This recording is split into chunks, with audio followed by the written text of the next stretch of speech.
What's up, guys? Just wanted to make another short and sweet but expanded analysis on KH3 and KH2 with the release of the 1.09 update and Remind DLC, and how they impact the comparison between these two games going forward. The two big things Update 1.09 added were a number of combo modifiers as well as the ability to cancel out of combo finishers. In Kingdom Hearts, combo modifiers historically have allowed the player a level of customization over their moveset. Kingdom Hearts 2 specifically is the granddaddy of combo modifiers. While Kingdom Hearts 3 isn't devoid of combo modifiers, the base game was relatively short on them, with most coming in the form of your combo finishers.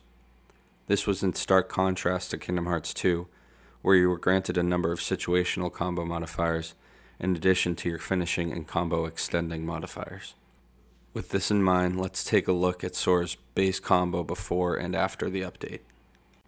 Despite both being combos of 4 attacks, you'll notice the pre-update combo takes almost twice the amount of time and doesn't have nearly the same amount of impact. As I mentioned, this update also re-implemented the ability to cancel out of finishing animations, which gives the player a lot more agency over Sora and the ability to be far more confident in being aggressive. Herein lies why I think Kingdom Hearts 3 has such an engaging combat system, even if it isn't as tightly wound as its numeric predecessor. Before we get into more on KH3 though, let's quickly examine what I mean by saying KH2 is more tightly wound. KH2 has a number of different combat mechanics that always seem to be working together and speaking the same language. As long as you know what you're doing, the combat never feels broken up, and there's a level of synergy almost constantly. A good example of KH2's success versus KH3's failure in this instance can be found in summons versus links. KH2 summons are handled in a way where you're teaming up with another character for attacks, but your control over Sora is never broken. Unless you opt into special attack option in the menu, you can still guard, evade, and attack normally as Sora. In contrast to links in KH3, where you're basically bonded to a new set of controls for both you and the character you're linking with. While I appreciate Kingdom Hearts having some consistency with naming conventions and mechanics on some level, this robs the player of control over Sora and exposes them to harm because of it, as you are locked out of any of your normal controls, but are still able to take damage. These sorts of design philosophy differences extend to things like magic and limits as well, versus how they manifest in KH3. Magic in Kingdom Hearts 2 has a lot of interesting setup potential with things like Magnet, Thunder, and Finishing Leap, for example, that are simply not present in Kingdom Hearts 3. Arrow begins to approach the same types of concepts, but not with the same level of execution. Limits in Kingdom Hearts 2 also end up having far more utility than team attacks because of the level of control of use you have with one over the other. With the amount of thought and mechanical blending KH2 has, high-level play is often a quick-thinking strategy game requiring the maximization of resources across all of these mechanics while still maintaining the pace and feel of an action game. It's an impressive feat that KH3 and many of the other follow-up KH titles, and hell, even most action games in general, have not been able to pull off in the same way. So what then does KH3 have that makes it engaging and keeps it from being like other KH titles with similar balancing issues? It has extremely fun, fast-paced, and rewarding core gameplay mechanics. Let's start with some foundational things that existed even before the update. The first major thing I already touched on earlier in this video and in the first video I made, and that's animation canceling in conjunction with the constant defensive options available to you. While animation canceling out of finishers was initially disabled in the base game, you were and still are able to cancel out of any prior attack in your combo. This ability, combined with Sora's ability to guard in almost any situation, whether you're on the ground or in the air, gives the player much more freedom to be aggressive and consistently engaged with the enemy. The other major thing, and I think one of the most significant mechanical introductions to the series overall, is Air Step. Air Step is a brand new mechanic to Kingdom Hearts 3 that allows you to lock on and instantly teleport to any enemy.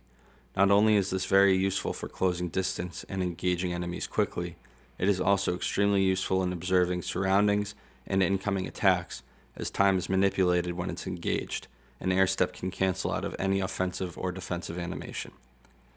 This mechanic almost single-handedly turns mob fights from a logistical nightmare into an incredibly fast-paced onslaught where you find yourself targeting the most threatening enemies from a distance before moving in on grounded enemies with more security. There are even specific openings in boss fights that cannot be taken advantage of without quick use of this mechanic. Air step is something I cannot play KH2 without dreaming of having at my disposal, and it makes KH3 feel like you are constantly engaged and have a way back into a position of advantage at any time. As a result, this mechanic works beautifully with the previously mentioned advantages presented with animation canceling and additional defensive options. In addition to this, you have things like critical counter that further reward the player for their ability to read and react to situations on the fly and to constantly be engaged with the enemy. The action-driven mechanical cocktail that is KH3's core gameplay shines most in boss fights, which is where the Remind DLC really helped things along. As you navigate these fights, KH3's successes become pretty hard to ignore, and it further distinguishes itself amongst other KH titles with similar balancing problems. By creating such satisfying foundational combat mechanics, ignoring optimized strategies through balancing exploits becomes much more palatable and, in my opinion, more fun. It's interesting how important super bosses have become in measuring a KH battle system's success. Each title often lives and dies in the long term by the success of its post-game content and secret bosses. KH3 initially released with one post-game boss that received lukewarm reception and a lot of training mode beatings for about a year. This didn't quite meet expectations coming off the Western releases of the HD remixes, but it was great to not only see Square Enix address that issue, but also that it genuinely improved the game and its standing in the community. Ultimately, it's this comparatively focused but effective combination of mechanics and tech that keep KH3 from ever feeling stale, and the fluidity found in its core gameplay mechanics is very much like that found in the broader combat design of KH2. Everything works together to create a distinct feeling and reward response while playing. In essence, both are great games with distinct approaches and playstyles required to best fit their mechanics. Your opinion on which is better likely heavily relying on whether you prefer an action-heavy game with a strong emphasis on read and react combat dynamics, or a more strategy-geared experience with well-realized synergy across a host of different battle mechanics. I'm definitely not suggesting that KH3 lacks any strategy, or that KH2 lacks any sort of read and react dynamic, solely that I feel like that's where each game really thrives.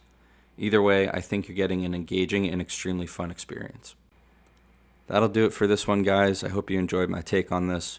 Bear in mind this is still pretty high level, and there are even more specifics and mechanics to dive into between the two games. Maybe I'll make another video about it in 2.5 years.